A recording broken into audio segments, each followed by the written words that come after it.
So the basic principle behind the Hyperloop is very similar to like an air hockey table or those tubes that you send the little cartridges up through the bank drive through.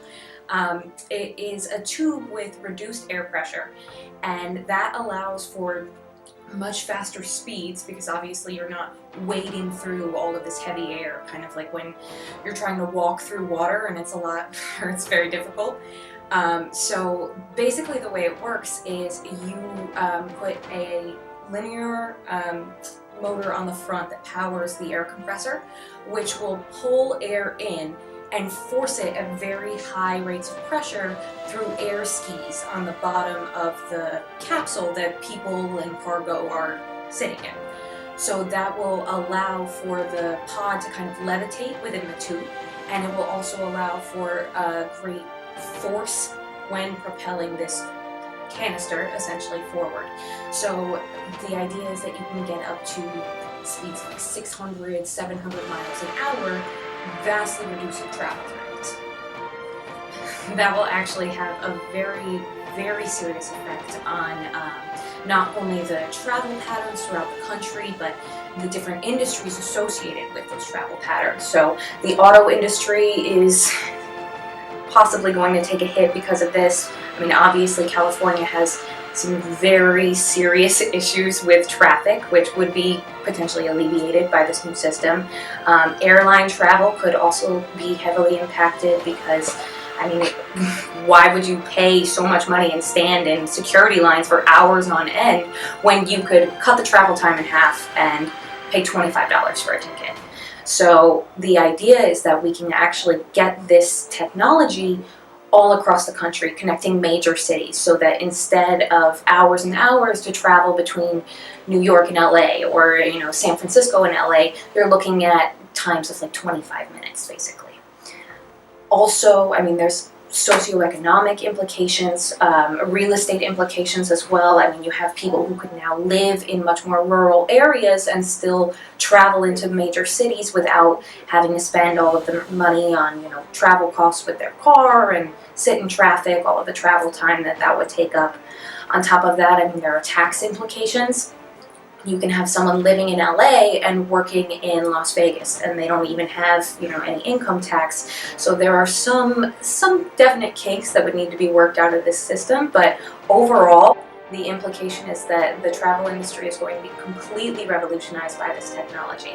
I mean, Elon Musk is really changing the game, especially in how he presented this information to the American public.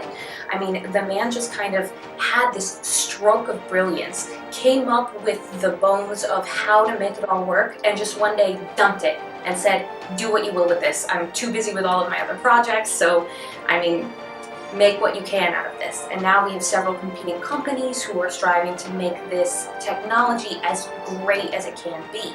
And that is truly the idea behind American capitalism. Everybody has an equal shot, and we all have the same technology, but whoever develops it the best first is going to reap the gains. So Elon has kind of infused this area that has really been dominated by the airlines and by the automobile industry with a lot of new life and new energy. We have people now who, wouldn't have even bothered thinking about investing their time and their brilliance into transportation because it's an industry that has been so monopolized by those two areas.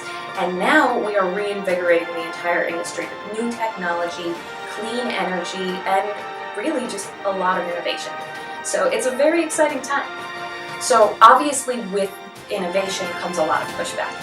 And unfortunately we are seeing some stalling tactics, I don't know exactly how I want to word it while still remaining politically correct, but basically some of the multinational corporations that would stand to lose a great deal of money from a innovation like this are trying to block it in whatever way they can, whether it's lobbying, coming up with all different reasons why this isn't going to work. There have already been so many forecasts about how this is going to be completely over budget, and we're looking at billions of dollars on a complete waste of time and a madman's dream. But people said that about SpaceX and PayPal as well, and we can see now that we are well on our way to Mars. So who knows, maybe it'll be kind of a Hyperloop type situation for the Mars mission as well. But at the moment we are facing some struggles with the project. Mostly though, I think they are able to be overcome, especially given the competition in the market for the Hyperloop project, with the different companies all working towards the same end. Unfortunately, California, which is where the project was born and bred, is currently working on a rail system that would be running kind of counter to this project. It would be its main competitor, and it was actually the reason why Elon had come up with this in the first place, was that there was all of this clout around this rail project, and he said, you know, this is such an outdated technology, I think I can do it better. So that's what kind of sparked this innovation in transportation. But they are still working on the rail project that is looking to be around the same budget. I mean, obviously, with innovating in the new technology, it might be a little bit more expensive, but if we can revolutionize an entire industry, then that is an investment in our future that is just incomparable value-wise to, you know, rehashing old ideas from the turn of 3 centuries ago, or 2 centuries ago, excuse me. But at this point, I would say that the outlook for the project is good. I think that we could definitely see it come to fruition within the next 10 to 15 years and have this technology go wide all over the world. You know, this really has the power to change the world as we know it.